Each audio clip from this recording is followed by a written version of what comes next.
एक समय की बात है, एक युवक अपने जीवन में गहरी बेचैनी और मानसिक अशांति से परेशान था। वह दिन रात चिंताओं में उलझा रहता और हर छोटी बड़ी बात पर उसके मन में विचारों का तूफान उठता। उसे समझ नहीं आता था कि कैसे अपने मन को शांत रखे। किसी ने उसे सलाह दी कि वह गौतम बुद्ध के पास जाए। उन्होंने कहा, बुद्ध महान ज्ञानी हैं। वे तुम्हें इस समस्या से बाहर निकलने का रास्ता दिखा सकते हैं। युवक ने उनकी बात मानी और बुद्ध की शरण में पहुंचा। जब युवक बुद्ध के पास पहुंचा तो उसने हाथ जोड़कर कहा, हे भगवान, मेरा मन हमेशा उथल पुथल में रहता है। एक पल के लिए भी मुझे शांति नहीं मिलती। मैं जो भी करता हूँ मेरे विचार मुझे परेशान करते रहते हैं। कृपया मुझे बताइए कि मैं अपने मन को कैसे शांत कर सकता हूँ। बुद्ध मुस्कुराए और बोले, तुम्हारी समस्या का समाधान है, लेकिन उसके लिए धैर्य और अभ्यास की आवश्यकता है। क्या तुम तैयार हो? युवक ने तुरंत हामी भरी, हाँ भगवान, मैं सब कुछ करने को तैयार हूँ। बस मुझे मन की शांति चाहिए। बुद्ध ने उसे एक छोटी सी पुस्तक दी और कहा, इस पुस्तक को हर दिन पढ़ो। ये तुम्हें शांति का मार्ग दिखाएगी। लेकिन एक बात याद रखना, जब भी इस पुस्तक को पढ़ो, बंदर के बारे में मत सोचना। युवक ने चौंकते हुए पूछा, बंदर? मैं बंदर के बारे में क्यों सोचूंगा? बुद्ध ने शांत स्वर में कहा, याद रखना, बंदर के बारे में नहीं सोचना। युवक ने पुस्तक को अपने साथ लिया और उत्साह से घर लौट गया। उसने सोचा कि यह पुस्तक उसे अपने मन को शांत करने में मदद करेगी। अगले दिन युवक ने पुस्तक को पढ़ना शुरू किया। जैसे ही उसने पढ़ना शुरू किया, उसके मन में पहला विचार आया, बंदर के बारे में मत सोचो। परंतु यह विचार आते ही उसके दिमाग में बंदरों की छवियां उभरने लगीं। उसने खुद को समझाने की कोशिश की, मुझे बंदरों के बारे में नहीं सोचना है। लेकिन जितना वह खुद को रोकने की कोशिश करता, उतना ही बंदरों के बारे में सोचता। दिन बीतते गए और युवक ने देखा कि वह पुस्तक के मुख्य विचारों पर ध्यान केंद्रित नहीं कर पा रहा था। हर बार जब वह पुस्तक खोलता, उसका मन बंदरों की छवियों से भर जाता। थक हार कर युवक बुद्ध के पास वापस गया और कहा, भगवान, मैं असफल हो गया।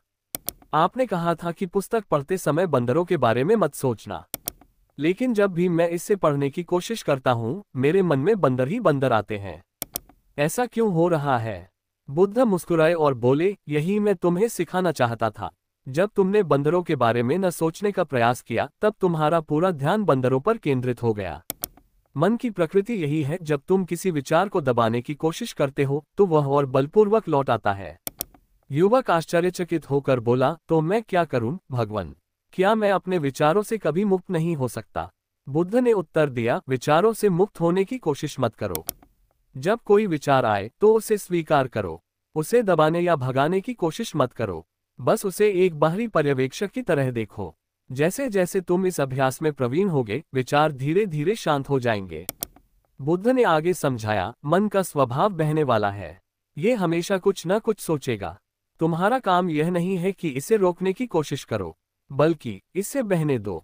ध्यान का अभ्यास करो, विचार आएंगे तो उन्हें देखकर जाने दो। जैसे आसमान में बादल आते जाते हैं, वैसे ही तुम्हारे विचार भी आएंगे और चले जाएंगे।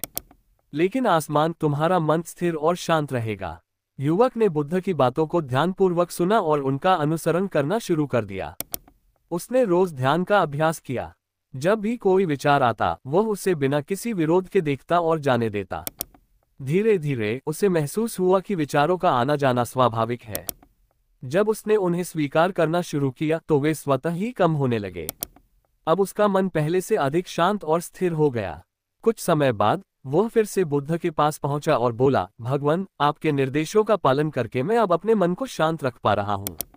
मुझे अब समझ में आया कि विचारों से लड़ने की बजाय उन्हें स्वीकार करना ही शांति का मार्ग है। बुद्ध ने मुस्कुराते हुए कहा, ये बात समझने के बाद तुम्हारा जीवन शांत और सुखमय हो जाएगा। ध्यान और स्वीकृति ही सच्चे शांति के साधन हैं।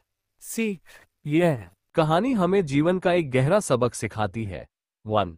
विचारों को दबाने की कोशिश न करें। जब हम किसी विचार को दबाने की कोशिश करते हैं तो वह और अधिक बलपूर्वक लौटता है। 2. स्वीकृति का अभ्यास करें। विचारों और भावनाओं को स्वाभाविक रूप से आने दें। उन्हें एक बाहरी पर्यवेक्षक की तरह देखें। 3. ध्यान का अभ्यास करें। ध्यान करने से हम विचारों से लड़ने की बजाय उन्हें सहजता से स्वीकार करना सीखते हैं। 4. धैर्य रखें। मन को शांत करना एक प्रक्रिया है। इसे समय और निरंतर अभ्यास की आवश्यकता होती है। 5. मन की स्वाभाविकता को समझें। मन का स्वभाव गतिशील है। इसे रोकने की कोशिश करने के बजाय इसे बहने दें। बुद्ध की यह कथा हमें सिखाती है कि शांति हमारे अंदर ही है, हमें बस अपनी दृष्टि और दृष्टिकोण को बदलने की आवश्यकता है। जब हम विचारों को स्वाभाविक रूप से आने जाने देते हैं, तो हमारा मन स्वतः ही शांत और स्थिर हो जाता है। यही सच्चा ध्यान और सच्ची शांति है।